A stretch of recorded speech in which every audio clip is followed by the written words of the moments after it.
आज हम पढ़ रहे हैं उदासीनता वक्र विश्लेषण और उपयोगिता विश्लेषण में क्या अंतर है। बड़ा कन्फ्यूज़न सा टॉपिक रहता है, लेकिन एक अंतर को हम जब समझ में आ जाएंगे तो हमें उपयोगिता विश्लेषण समझ में आएगा, उदासीनता वक्र समझ में आ जाएगा कि ये उदासीनता वक्र विश्लेषण आखिर होता क्या है। अब इसको हमने कुछ जो इसके दोनों के अंतर है उस अंतर के आधार को दृष्टिगोचर करते हुए कहा है कि जैसे पहला हमारा दृष्टिगोचर हो रहा है धारणा, यानी इसकी धारणा क्या है। तो उदासीनता वक्र को तटस्थता वक्र भी कहते हैं, अधिमान वक्र भी कहते हैं, ये तुमको पहले भी बताया है। उदासीनता वक्र, तटस्थता वक्र, अधिमान वक्र इसको कहते हैं। तो जो उदासीनता वक्र होता है ये क्रमवाचक धारणा पर आधारित होता है। इसका अर्थ ये होता है कि इसे क्रम प्रदान किया जाता है, मापा नहीं जा सकता। इसको सीरियल दिया जाता है 1 2 3 4 5 6 7 8, इस तरह से इसको क्रम दिया जाता है। और उपयोगिता विश्लेषण में क्या होता है, ये गणनावाचक धारणा है। गणनावाचक धारणा का मतलब ये होता है कि इसे मौद्रिक इकाइयों में नापा जा सकता है, मुद्रा के द्वारा, जैसे 1 रुपये, 2 रुपये, 3 रुपये, मुद्रा के द्वारा इसको नापा जा सकता है। दूसरा आता है वस्तुएं। इसमें क्या होता है कि इसमें घटिया या निम्न स्तरीय वस्तुओं के साथ साथ साधारण वस्तुओं का भी आकलन होता है। यह धारणा साधारण वस्तुएं, घटिया वस्तुएं, निम्न स्तरीय वस्तुएं, गिफिन वस्तुएं की मांग वक्र को ज्ञात करने में सहायता करती हैं।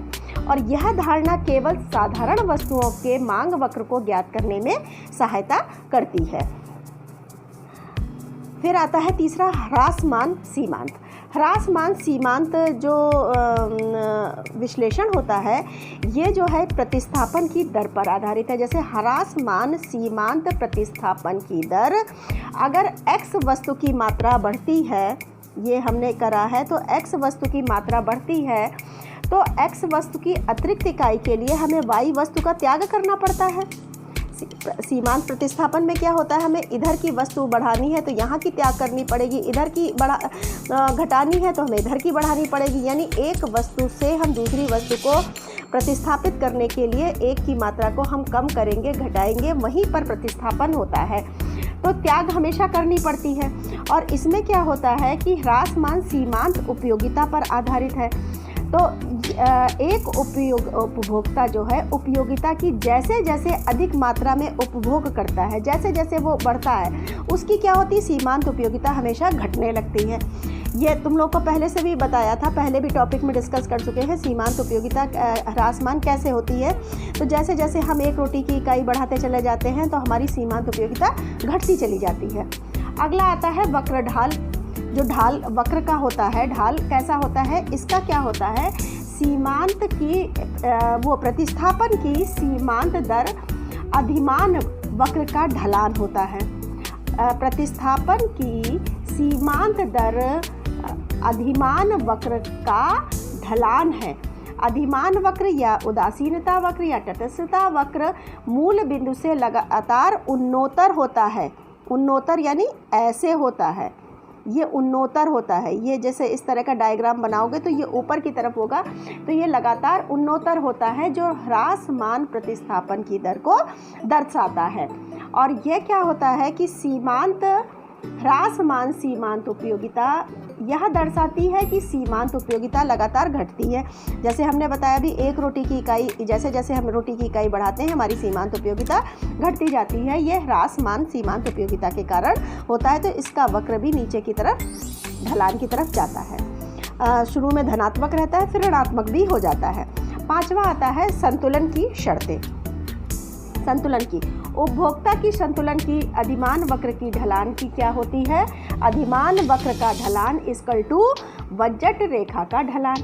इसको हम कह देंगे MRS/XY, यानी सीमांत प्रतिस्थापन दर इक्वल टू PX PY।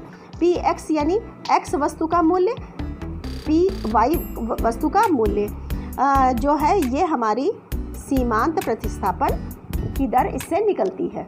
ठीक है, ये इसका भी एक अलग से वीडियो हमने पूरा बनाया है, हमारे वीडियो में देख लेना। इसमें क्या है कि उपभोक्ता की संतुलन की शर्तें। उपभोक्ता का संतुलन कहाँ होता है, एक वस्तु की दशा में। जब एक वस्तु का वो कर रहा है तो कहाँ वो संतुलन करेगा, तो MU यानी सीमांत उपयोगिता इक्वल टू PX जो एक्स वस्तु का प्राइस है।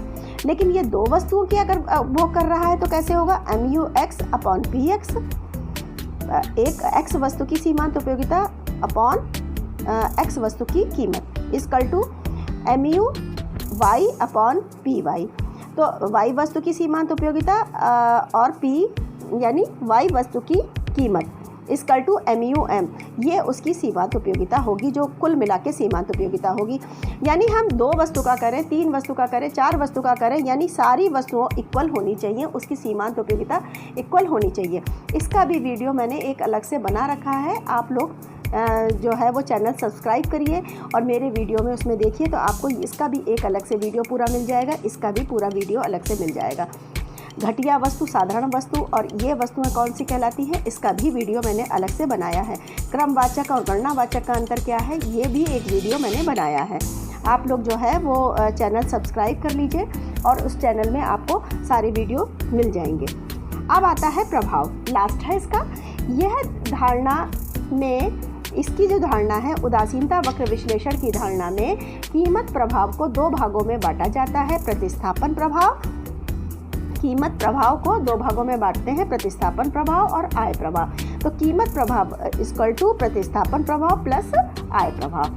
और ये क्या होता है, उपयोगिता विश्लेषण में क्या होता है, ये अवधारणा मुद्रा की स्थिर मौद्रिक उपयोगिता की मान्यता पर आधारित है, मुद्रा की स्थिर मौद्रिक उपयोगिता पर आधारित है। अतः कीमत में परिवर्तन की आय पर प्रभाव पर, कीमत में परिवर्तन की आय पर ध्यान, आय प्रभाव पर कोई ध्यान ये नहीं देती है। ये आय प्रभाव पर ध्यान देती है, ये आय प्रभाव पर ध्यान नहीं देती है। ठीक है, क्लियर हुआ।